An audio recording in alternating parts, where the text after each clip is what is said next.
యెషయా గ్రంథము 63వ అధ్యాయము 2వ వచనాన్ని చదువుకుందాం. నీ వస్త్రము ఎర్రగా ఉన్నదేమి, నీ బట్టలు ద్రాక్ష గానుగను త్రొక్కుచుండు వాని బట్టల వలె ఉన్నవేమి. 1వ వచనం చదువయ్యా. యెషయా గ్రంథము 63వ అధ్యాయము 1వ వచనం చదువుతున్నారు. చదువునానా.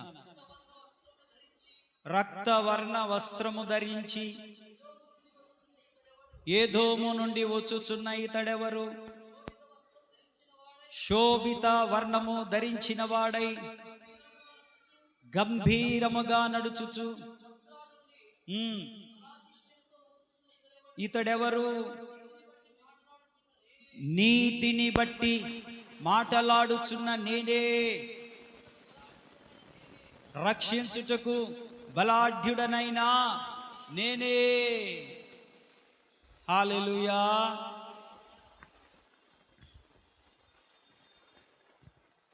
క్రీస్తు పూర్వము 700 సంవత్సరాల క్రితం ఒక ప్రవచనం బయలుదేరింది.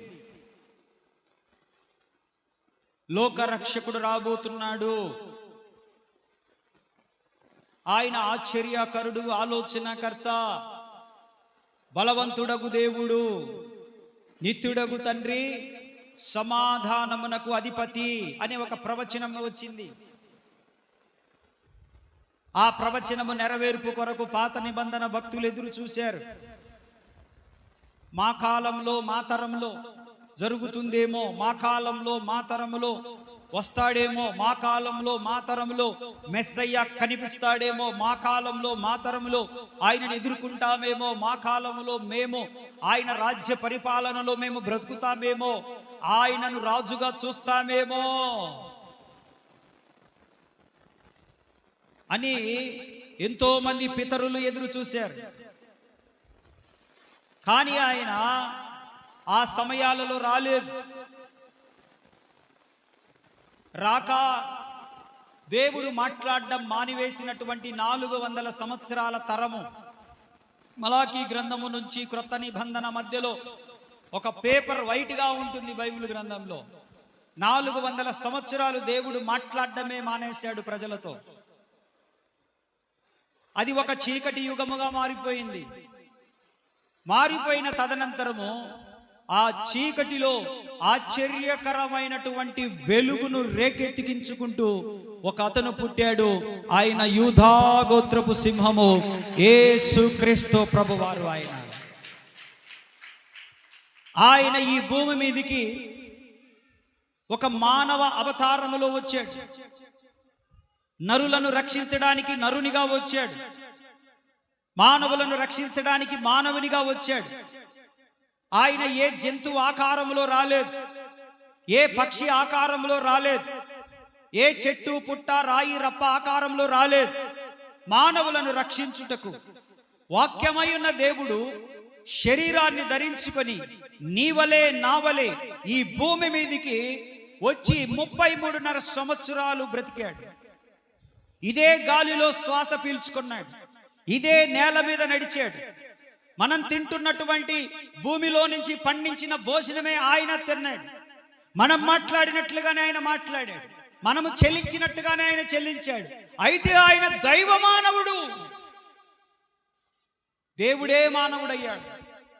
అయితే 30 సంవత్సరాలు తల్లిదండ్రుల దగ్గర ఉండి తల్లిదండ్రులను చూసుకొని ఒక వడ్రంగి పని చేసి ఇంట్లో తన తల్లిదండ్రులను పోషించుకుంటూ విధేయత కలిగి లోబడుతూ దేవుని దయందు మనుషుల దయందు పెద్దల దయందు ఆయన వర్ధిల్లుతూ ఉన్నాడు. తాను భూమి మీదికి ఏ పని నిమిత్తమై వచ్చాడో 30వ ఏట ఆ పని నిమిత్తమై పూర్తిగా సంపూర్ణమైన సేవలోనికి యేసు ప్రభు వారు వచ్చారు. ఆమేన్. ఆయన సేవకు వచ్చింది ఎప్పుడు? 30వ సంవత్సరంలో. సంపూర్ణంగా సేవా పరిచర్యకు ఆయన 30వ ఏట వచ్చాడు. వచ్చి 3.5 సంవత్సరాలు చనిపోయిన వారిని లేపాడు. పక్షవాతం కలిగిన వారిని శుద్ధులుగా చేశారు. 38 సంవత్సరాల నుంచి బెతెస్దా కోనేటి దగ్గర పక్షవాతముతో నీళ్లు దేవదూతలు అప్పుడప్పుడు వచ్చి కదిలిస్తే దూకి స్వస్థత నొందుతున్నటువంటి ప్రజల మధ్య ఉన్నటువంటి అతన్ని స్వయాన యేసు ప్రభు వెళ్ళి అతన్ని స్వస్థపరిచాడు. జకయా కిందికి దిగిరా అని చెప్పి, నేడు నేను నీ ఇంట ఉండవలసి ఉన్నదని జకయా ఇంటికి, ఒక పాపి అయిన మనుష్యుడి దగ్గరికి, అన్యాయస్తుడైన మనుషుని దగ్గర దేవుడు బస చేశాడు. ఆ రోజు జకయా అంటున్నాడు, నేను అనేకుల దగ్గర అన్యాయముగా సంపాదించాను కాబట్టి నా ఆస్తిలో సగభాగం బీదలకు ఇస్తాను. ఎవరి దగ్గరైనా అన్యాయముగా పుచ్చుకున్నట్లయితే 4 గంటలు ఇస్తానని ఓ అద్భుతమైన మారు మనసు బైబిల్ గ్రంథంలోనే ఒక రివైవల్ మారు మనసు వచ్చింది జకయా జీవితంలో. హల్లెలూయా, హల్లెలూయా. దేవుని రాజ్య సువార్తను ప్రకటిస్తూ, మారు మనసుని గురించి ప్రకటిస్తూ, రోగులను స్వస్థపరుస్తూ, నాయును గ్రామంలోకెళ్ళి విధవరాలి కుమారుని రక్షించి స్వస్థపరిచి, యాయిరు కుమార్తెను లేపి, చనిపోయి 3 దినములు అయిపోయినా కూడా శవము కుళ్ళిపోయి కంపు కొడుతున్నటువంటి ఆ లాజరును కూడా బయటికి రా అని పిలిచి దేవుడు సజీవులుగా మార్తా మరియలకు అప్పగించినటువంటి అనేకమైనటువంటి అద్భుతాలు, ఆశ్చర్య కార్యాలు యేసు క్రీస్తు ప్రభువారు ఆ దినాలలో చేస్తున్న రోజులవి. యూదా మత పెద్దలు చూసి, వీడొక రాజ్యము స్థాపించున్నట్లు ఉన్నాడు, మా రాజ్యము పడిపోయేటట్లుంది, పిలాతు రాజ్యము, హేరోదు రాజ్యము కూలిపోయేటట్లుంది, మా గవర్నెన్స్ ఇంకా ఉండేటట్లు కనబడట్లేదు, ఇతన్ని ఏ విధము చేతనైనా మట్టు పెట్టేయాలి, ఎంతో మందిని చంపాం ఇలాగే చంపేసేయాలి, ఎంతో మందిని లేకుండా చేసాం అలాగే లేకుండా చేయాలి అని సమయం కొరకు ఎదురు చూస్తున్నారు. ఒక దినం రానే వచ్చింది. యేసుక్రీస్తు ప్రభు వారికి 12 మంది శిష్యులు ఉన్నారు. అందులో ఒక మంచి శిష్యుడు యూదా ఇస్కరియోతు, ట్రెజరర్, కోశాధికారిగా పనిచేస్తున్నాడు. యేసు ప్రభు యూదా ఇస్కరియోతుకు పని అప్పగించాడు. కానుకలన్నీ నీ దగ్గర ఉంచు, మంచి చెడ్డలన్నీ చూసుకో, ట్రాన్సాక్షన్స్ అంతా నువ్వే చూసుకోవాలి, ఎకనామికల్ గా ఎక్కడ మంచి చెడ్లు మొత్తము ట్యాక్సులు నువ్వే కట్టాలి, అన్ని నువ్వే చేయాలి, జిఎస్టీ అయినా ఏఎస్టీ అయినా ఏ బిల్ అయినా అన్ని బిల్స్ నువ్వే సెటిల్ చేయాలి. అట్లా దేవుడు అతనికి పని అప్పగించేశాడు. మనోడు అప్పుడప్పుడు దేవుడిచ్చినటువంటి కానుక సంచిలో నుంచి దొంగతనం చేశాడు. పేరు యూదా ఇస్కరియోతు, యేసు ప్రభు శిష్యుడు, యేసు ప్రభుతోనే ఉన్నాడు. అతను యేసు ప్రభు యొక్క సొమ్మును దొంగతనం చేస్తూ, దొంగిలించింది సరిపోక యూదామత పెద్దలతో కలిసి యేసును అప్పగిస్తే నాకేమిస్తారు అంటే, నీకు 30 వెండి నాణ్యాలు ఇస్తామన్నప్పుడు 30 వెండి నాణాల కోసం సర్వ సృష్టికర్త అయినటువంటి యేసు క్రీస్తు ప్రభు వారిని అమ్ముకున్నటువంటి దౌర్భాగ్యుడు యూదా ఇస్కరియోతు. ఒక నీతిమంతుణ్ణి అమ్ముకున్న పాపం తనకంటింది. తర్వాత పశ్చాత్తాపడాలని చూశాడు, అవకాశం దొరకలేదు, అవి పడేశాడు. వెళ్ళి కుమ్మరవాణి పొలాన్ని కొన్నాడు, అక్కడ ఉరి పెట్టుకొని చచ్చిపోయాడు. అతను బాగుపడిందేమీ లేదు. అయితే యేసు ప్రభును యూదామత పెద్దలకు అప్పగించాడు. యూదామత పెద్దలకు అప్పగించినప్పుడు వారు యేసును సిలువ వేసే క్రమము ప్రారంభమైంది. యేసును సిలువ వేసే క్రమం ప్రారంభమైనప్పుడు ఆయనను పిడిగుద్దులు గుద్దారు, ఆయనకు ముసుకేశారు. ముసుకేసి ఆయనను వంగదీసి వీపున పిడిగుద్దులు గుద్ది, ఇదిగో యూదుల రాజు అట కదా, ఇప్పుడు మేము ఎవరిని గుద్దామో చెప్పు, ఎవరిని కొట్టామో చెప్పు, ప్రవచించు అని చెప్పి ఆయనను చిత్రవధ చేసేటువంటి సమయంలో వారు చేసినటువంటి పని మత్తయి సువార్త 27వ అధ్యాయము 28వ వచనములో అక్కడ చెప్పినటువంటి ఆ ప్రవచనం ఇక్కడ నెరవేర్పులోనికి వచ్చింది. 27, 28 మత్తయి సువార్త. వారు ఆయన వస్త్రమును తీసివేసి ఆయనకు ఎర్రని అంగి తొడిగించి ముండ్ల కిరీటమును అల్లి ఆయన తలకు పెట్టి ఒక కర్ర, ఒక రెల్లు ఆయన చేతిలో ఉంచి ఆయన ఎదుట మోకాళ్ళుని అపహాస్యంగా, యూదుల రాజా, అబ్బో నీకు శుభం మేలు అపహాసించి ఆయన మీద ఉమ్మివేసి ఆయన ఆ రెల్లును తీసుకొని దానితో ఆయనను కొట్టి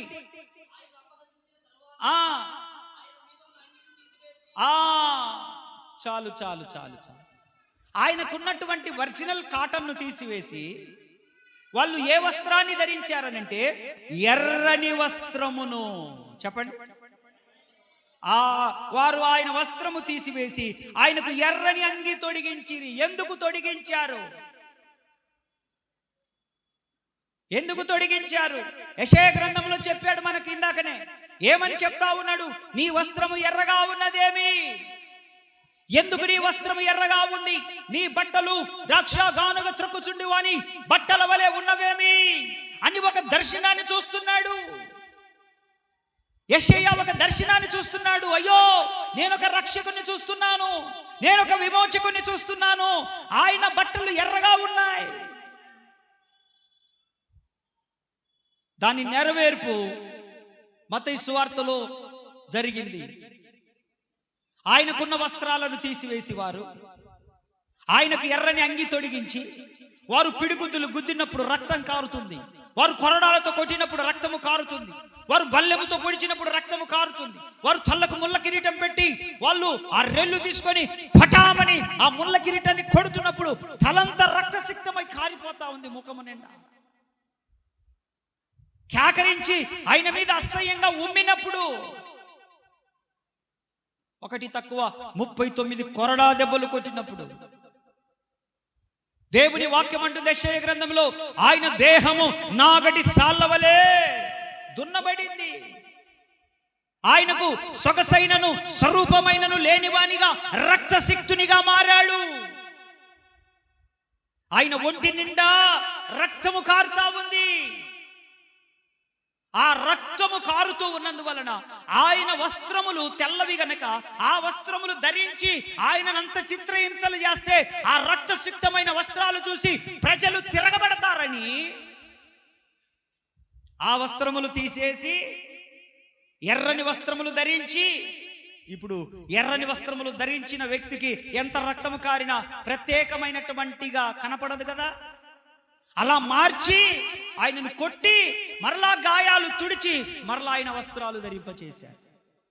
అందుకే ఆ దర్శనాన్ని చూస్తున్నాడు యెషయా, దర్శనాన్ని చూస్తున్నాడు.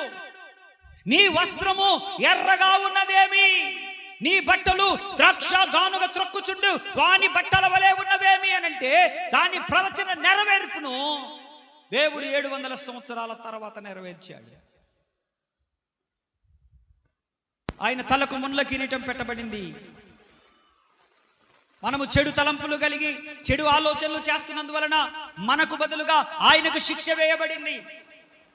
మన శరీరముతో చేసిన పాపమును బట్టి ఆయన శరీరాన్ని ఒకటి తక్కువ 40 దెబ్బలు కొరడాలతో కొట్టారు. మనం చేసిన పాపమును బట్టి ఆ శిక్ష మన మీదకి రాకుండా ఆయనకు బల్లెపు పోటు పొడవబడింది. మనం చేసిన అసహ్యమైన క్రియలకు మన మీద ఉమ్మివేయాల్సింది కానీ ఆయన మీద ఉమ్మివేయబడింది. మన పాపముల కొరకు, మన దోషముల కొరకు ఆయన నల్లగొట్టబడ్డాడు. ఆయన ఆ స్థానంలోనికి వెళ్ళిపోయాడు. నీ కొరకు, నా కొరకు. వదకు సిద్ధమైన గొర్రె పిల్లవోలే మోమున ఉమ్మివేయా మౌనివైనావే దూషించి అపహసించి హింసించిరా నిన్ను ఊహకు అందదు నీ త్యాగమేసయ్యా.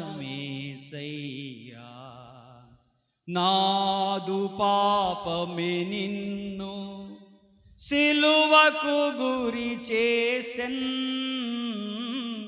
నాదు దోషమే నిన్ను అనువనువున హింసించెన్.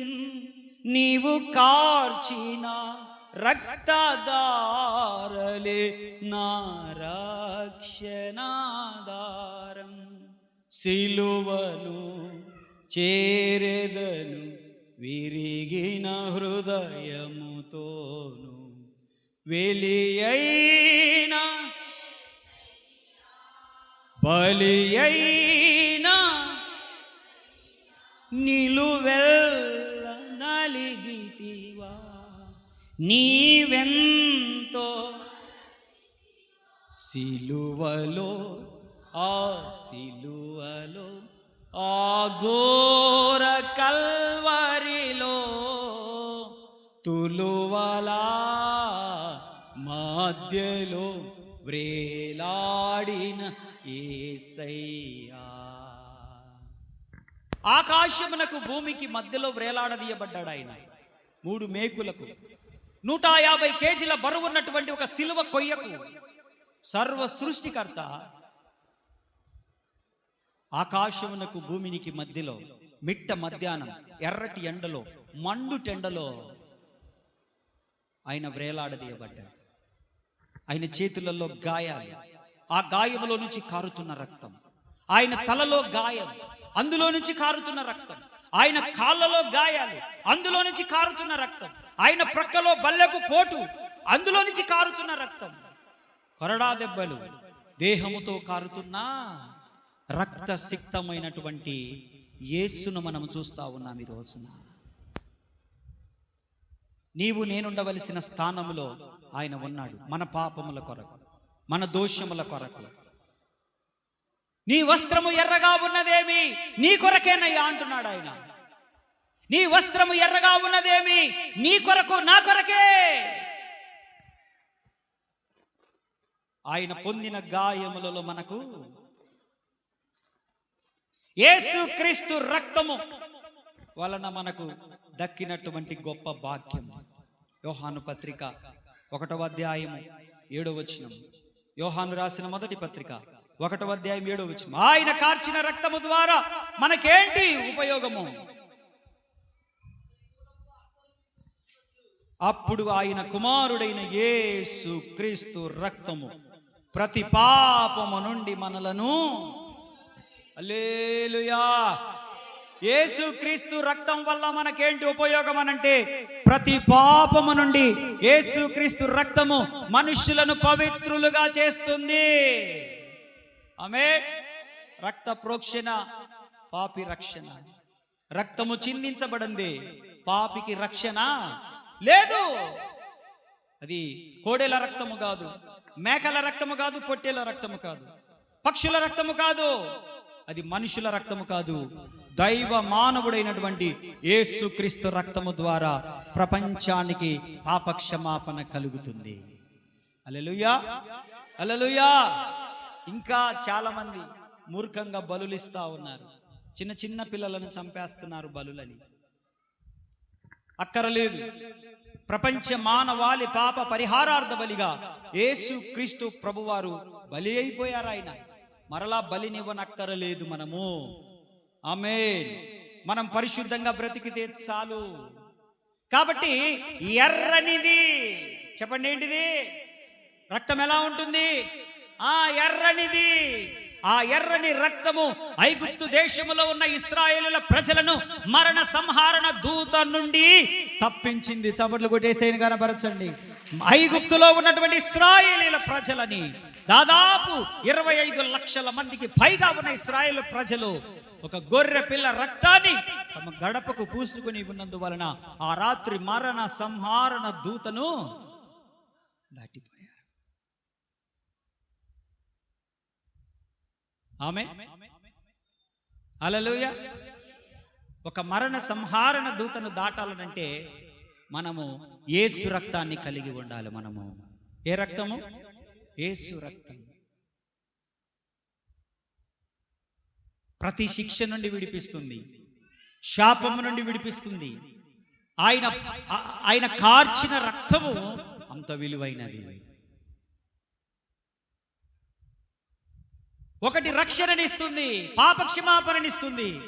రెండవది మరణ సంహారణ దూత నుండి విడిపిస్తుంది, తప్పిస్తుంది. ఆమేన్, హల్లెలూయా. ఆయన చనిపోయి లేచి అన్నాడు, మరణమా నీ ముల్లెక్కడా, మరణమా నీ విజయం ఎక్కడా అని ఆయన కాళ్ళ కింద తొక్కి పట్టేశాడు దాన్ని. ఆమేన్, హల్లెలూయా, హల్లెలూయా. కాకపోతే క్రైస్తవుని యొక్క మరణాన్ని క్రైస్తవ బైబిల్ భాషలో ఏమంటారంటే, క్రైస్తవులు మరణించినప్పుడు క్రైస్తవుల భాషలో ఏమంటారు? నిద్రించుచున్నారు అంటారు. ఏమంటారు? నిద్ర. ఆమేన్. నిద్ర. నిద్రపోయేవాడు ఏదో ఒక సమయంలో మేల్కొంటాడు. లేస్తాడా లేదా? మేల్కొంటాడా లేదా? నిద్రపోయినట్లు నటించేవాడు లేయడేమో కానీ కంప్లీట్గా నిద్రపోయిన వాడిని లేపడం తేలికే. స్తోత్రం. ఆమె కొంతమంది నిద్రపోతున్నట్టు నటిస్తారు. వాళ్ళని ఎంత లే అన్నా కూడా ఊగుతా లేయరు వాళ్ళు. ఎందుకంటే వాళ్ళకి గుర్తే లేపితే మా అమ్మ ఏదో పని చెప్తుంది, అందుకే లేపుతుంది మా అమ్మ, అందుకని లేయకూడదు. కంప్లీట్గా నిద్రపోయిన వాళ్ళని లేపడం తేలికే. స్తోత్ర. యేసు రక్తము ప్రతి పాపముల నుండి మనలను పవిత్రులుగా చూస్తుంది. యేసు రక్తము మరణ సంహారణ దూత నుండి తప్పిస్తుంది. అందుకే మనోళ్ళు ఎర్రదారాలు కట్టుకోవడం అలవాటు చేసుకున్నారు. చేతికి ఎర్రదారం, కాలుకు నల్లదారం. కొంతమంది ఆడపిల్లలు ఎక్కువ కాలికి నల్లదారాలు కట్టుకుంటారు, మరి ఎందుకు నాదే లేదు. ఆ గుణదల పోయి వచ్చినోడు అది ఎర్రదారం కట్టుకొని వచ్చిండు. ఆ గుణదల మరియమ్మ తల్లి కాడికి పోయి, నేను అన్నాను, అబ్బాయి ఏందిరా మొన్నటి దాకా ఈ చేతికి ఏం లేదు, ఏంది ఎర్రదారం కట్టుకొని వచ్చిన, నరసింహస్వామి కొండకి ఏమైనా పోయించిన వారన్నా? అబ్బో కాదన్నా, నేను గుణదల మరియమ్మ తల్లి కాడికి పోయి వచ్చిన. ఆమె కట్టిందే? ఎవరా కట్టింది అది? అబ్బా అక్కడ అమ్ముతున్నారన్న అన్ని దారాలు జపమాలలు అన్ని అమ్ముతున్నాను, ఇదిగో జపమాల వేసుకున్నాను, సిలువ చూడన్న నా గుండె మీద ఉంది అంటున్నాను. ఏడుందంట సిలువ? సిలువ నీ గుండె మీద కాదురా, నీ గుండెల్లో ఉండాలి సిలువ. నేను గుండు కూడా చేయించుకున్నా, నీ గుండె ఎందుకు? నీ గుండె కావాలి దేవునికి. స్తోత్ర. అదే కనుక ఎంట్రుకలు పెరగవంటి చేయించుకుంటాడా? మీరు చేయించుకుంటారా? గుణదల పోయి గుండు చేయించుకుంటే ఇంకా ఎంట్రుకలు పెరగవంటే మీరు ఎవడన్నా తల నీళ్ళు ఇచ్చొత్తరా? గుర్రాన్ని ఇచ్చొత్తరా? అమ్మ బాబోయ్, పొరపాటున కానియరు. స్తోత్ర. హల్లెలూయా. మళ్ళా పెరుగుతాయి కాబట్టి ఇస్తుండ్రు పోయి. ఈ ఎర్రదారాల వలన ఏ క్షేమము లేదు, ఈ నల్లదారాల వల్ల ఏ క్షేమము లేదు. ఎందులో క్షేమం ఉందనంటే యేసయ్య కార్చిన రక్తములో మనకు కాపుదల, మనకు రక్షణ, మరణ సంహారణ దూత నుండి దాటిపోబడతా. ఆయన శిలువ యాగము చేసి సమస్తమును హి హస్ డన్ ఎవ్రీథింగ్. ఆయన అన్ని చేసి ముగించాడు ఆయన. ఆమేన్. సచ్ ఏ గ్రేట్ సాక్రిఫికేషన్ అది. ఇంకంతే. ఆ క్రూసిఫిక్షన్ లో, ఆ సిలువ వేయడంలో మామూలుగా లేదు. అన్నిటి కొరకు, అందరి కొరకు ఒకేసారి వెల చెల్లించేశాడు ఆయన. No more again. ఇంకా స్తోత్రం చెప్పండి. హల్లెలూయా, హల్లెలూయా. మరలా దాన్ని అంతకు మించి చేయాల్సిన పని లేదు, ఆయన చేసేసాడు.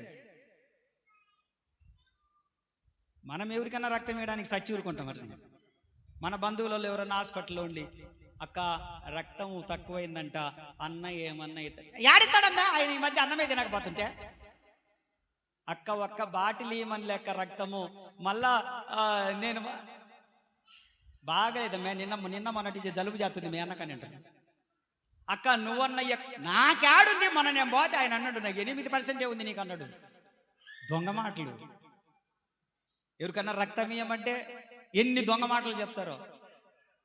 ఇది వరకు 6 నెలలకు ఒకసారి రక్తం ఇచ్చేవాడిని, ఇప్పుడు ఇవ్వట్లేదులే, ఇస్తే మీరు పోతారు. ఇది వరకు నేను 6 నెలలకు ఒకసారి, నాకై నేను ఇయ్యను, ప్రార్థన చేయించుకోవడానికని పిలిచి నన్ను హాస్పిటల్కి. అన్నా అమ్మి హాస్పిటల్లో ఉంది, ఆపరేషన్ చేయాలా, వచ్చి ప్రార్థన చేయమని పిలుస్తారన్నా నన్ను. నేను అమాయకుని కదా, నేను పోతే అన్నా నీది ఏం గూపు అన్న, బెడ్ గూపు ఏం గూపు అన్నా అంటారు. ఇంకా నాకు అనుమానం వచ్చది. ఏం లెక్క విషయం ఏంటంటే, అమ్మికి రక్తం తక్కువైందంటన్నా, ఈ ఎరకాడ ఎవరు ఇయ్యని అంటుండ్రన్నా. అన్నా నీది ఏం గూపు అన్నా అని చేతులు పట్టుకుంటారు. అప్పుడు బలంగా ఉన్నా కాబట్టి, ఆరోగ్యంగా ఉన్నా కాబట్టి అప్పుడు సరేలే అని చెప్పేసి దర్శి తీసుకుపోయి దర్శిలో తీసుకున్నారు. ఒంగోలు పిలిపించి ఒంగోలులో తీసుకున్నారు. కిమ్స్ హాస్పిటల్గా తీసుకుపోయి కిమ్స్ హాస్పిటల్లో తీసుకున్నారు. గవర్నమెంట్ హాస్పిటల్కి పోయి గవర్నమెంట్ హాస్పిటల్. ఇప్పుడు ఆపరేషన్ అవుతుంది, ప్రార్థన చేయడానికి రాంటి భయం అవుతుంది నాకు. భయం వేసి ఎందుకు? ఇది పిండుతున్నారు వెళ్తే. అంత రక్తం తీసుకొని ఇంత జ్యూస్ ప్యాకెట్ ఇంతే ఏంటి, పావు లీటర్ జ్యూస్ ప్యాకెట్ నా చేతిలో పెట్టి మీరు ఇంత రక్తం గుద్దుతారా మీరు? హల్లెలూయా. సగం ఆ రక్తం అంతా పోయే ఈ గతి పెట్టిన నా రక్తం అంతా తాగినరు మీరు. ప్రైజ్ లా. హల్లెలూయా. తెల్లవారుజాము 4 గంటలకు కూడా ఇచ్చొచ్చిన. ఎప్పుడు ఆ డాక్టర్ అంటున్నాడు, సార్ ఈ టైంలో ఇవ్వకూడదు సార్ అని అంటే, వాళ్ళు అంటున్నారు తీసుకోండి ఇప్పుడైతే ఉంటారు పాస్టర్, తర్వాత ఉంటాడు. పాస్టర్ వెళ్ళిపోతాడు, ఇప్పుడు బస్సుకి వెళ్ళిపోతాడు, ఇప్పుడు తీసుకోండి అంటుంటారు వాళ్ళు ఆ కిమ్స్ హాస్పిటల్లో ఆడ ఒంగోలు. ఈ నుంచి అర్ధరాత్రి నేనే తీసుకొని పోయిన హాస్పిటల్కి, నేను పాస్టర్ అమ్మ కారులో ఎక్కించుకొని, వర్షం పడుతుంది. అక్కడికి తీసుకుపోయి ఇంకా ఆ ఎర్రకాడ రెండైంది ఒంగోలు పోయేసరికి, రాత్రి 12కి ఇక్కడ బయలుదేరితే 2 అయింది ఒంగోలు పోయేసరికి. ఆ ఎర్రకాడ మళ్ళా వర్షంలో ఎందుకులే ప్రయాణం చేయడం అని తెల్లవారుజాము దాకా కారులోనే బండుకొని బయలుదేరదాం అనుకొని కారులో బండుకున్న పార్కింగ్ లో పెట్టుకున్నాడా. రానే వచ్చిండ్రు. దేవునికి స్తోత్రం. హల్లెలూయా. ఆపదలో ఉన్న వారికి, అర్జెంట్ అయిన వారికి రక్తదానం చెయ్యండి, ఏం కాదు. కానీ షుగర్ ఉన్నోళ్ళు చేయగాకండి, బీపీ షుగర్ ఉన్నోళ్ళు. Praise Lord. హల్లెలూయా. హల్లెలూయా. మనందరం కూడా యేసుక్రీస్తు యొక్క రక్త సంబంధులము. ఒకటో ఆయన అక్కడ కార్చాడు మన కొరకు, అక్కడి రక్త సంబంధులం మనం. ఆమేన్. మన కనెక్షన్ అక్కడ వచ్చింది, అందుకే మనం సహోదరులము సహోదరులం అయిపోయాం మనం. Praise the Lord. హల్లెలూయా. కనుక నా ప్రియమైన దేవుని బిడ్డలారా, దేవుని వాక్యం అంటుంది, ప్రకటన గ్రంథం 19వ అధ్యాయం 13వ వచనం చదవండి, నేను ముగిస్తాను. ప్రకటన గ్రంథము 19వ అధ్యాయం 13వ వచనం. రక్తములో ముంచబడిన వస్త్రము, రక్తములో ముంచబడిన వస్త్రము ఆయన ధరించుకొని ఉండెను. మనం పరలోకం వెళ్ళిన తర్వాత కూడా ఎర్రని వస్త్రాలలో ప్రభువును చూస్తామంట మనం. స్తోత్రం చెప్పండి. ఎందుకంటే ఈయన యేసు ప్రభుని గుర్తుపట్టు లాగున అనుకుంటాను నేనైతే. ఆమేన్. ఆమేన్. హల్లెలూయా. అటని మీరు ఎర్రజెండ ఎన్ని ఇవ్వాలని ఎర్ర వేసుకొని వచ్చారు. మేడే రోజు వేసుకుంటారు కదా, కార్మికుల దినోత్సవం రోజు ఎర్ర వేసుకొని తిరుగుతారు, ఎర్రజెండ ఎన్ని ఇవ్వాలని. అది కాదు, మనము యేసుక్రీస్తు యొక్క రక్త ప్రోక్షణ కిందికి రావాలని అర్థము. మన హృదయము యేసు రక్తము చేత నింపబడాలని అర్థము. మనము యేసు రక్తంతో మన పాపాలను కడుక్కోవాలని అర్థము. స్తోత్ర. అలాంటి పరిశుద్ధతలోనికి రాగలిగిన వారు బల్లలో పాలు పొందడానికి యోగ్యులవుతారు. ఆయన రక్తంలో కడగబడకుండా బల్లలో పాలు పొందకూడదు, పశ్చాత్తాపం పొందకుండా పాలు పొందకూడదు, హృదయాన్ని విర్రగొట్టుకోకుండా పాలు పొందకూడదు, ప్రభు దగ్గర క్షమాపణ అడగకుండా పాలు పొందకూడదు. కాబట్టి ఆయన బల్లలో పాలు పొందవలసినటువంటి మనము ఆయన రక్త ప్రోక్షణ కిందికి వద్దాం. దేవుడు మనల్ని పరిశుద్ధులుగా మారుస్తాడు. అట్టి కృపలో మనం బల్లలో పాలు పొందుదాం. దేవుడి మాటలు దీవించునుగాక. బల్లలో పాలు పొందాలనుకున్న వారు లేచి నిలబడండి, మిగతా వారు అలాగే ఉండండి.